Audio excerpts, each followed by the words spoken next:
The evidence is in. The witnesses have testified, and now the Larry Millete murder trial is entering its final stretch. Closing arguments are expected Tuesday. Both sides will each have one last opportunity to persuade the jury before deliberations begin.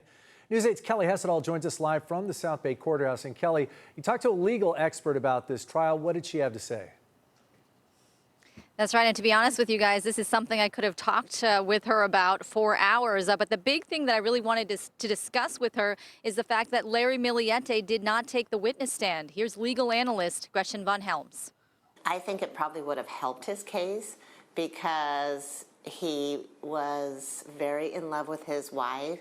He really wanted her to be with him. Even though he'd be open to cross-examination by the prosecution about why do you have poison in your house and where were you the 12 hours after she disappeared?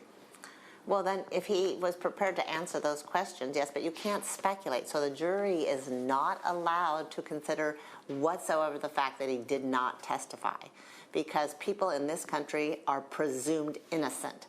Millions. We also talked about the fact the prosecution never definitively pointed to a murder weapon. Was it a gun or was it poison? Well, because they don't know. And so they can't prove or try to prove something that they don't know. They can raise ideas as to what it might be, but they don't have overwhelming evidence that it was one or the other. The jury of 12 is expected to get the case Tuesday. So the jurors are not supposed to go back there and say, I think this, I think that.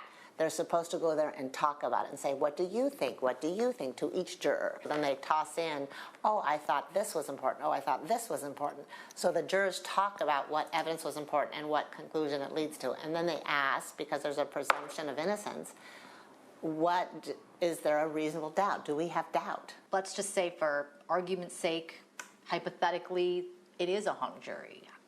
Do you believe the prosecution would retry Larry? I believe they would, depending on the split of the jury. So if it's a split towards the prosecution side, they would probably retry him. If it's a split toward the defense side, they may not. It would be up to them. And so attorneys from both sides will return here to the courthouse on Monday to hash out jury instructions. Those jury instructions will be announced Tuesday by the judge. There'll also be closing arguments, and then the jury will get the case. Now, von Helms says it is likely that the jury will have the option, in addition to first-degree murder, also second-degree murder, and certainly as well as not guilty. Anna Carlo. Kelly, this trial has been filled with twists and turns. You've talked about the tension in the courtroom between the families as well as the attorneys.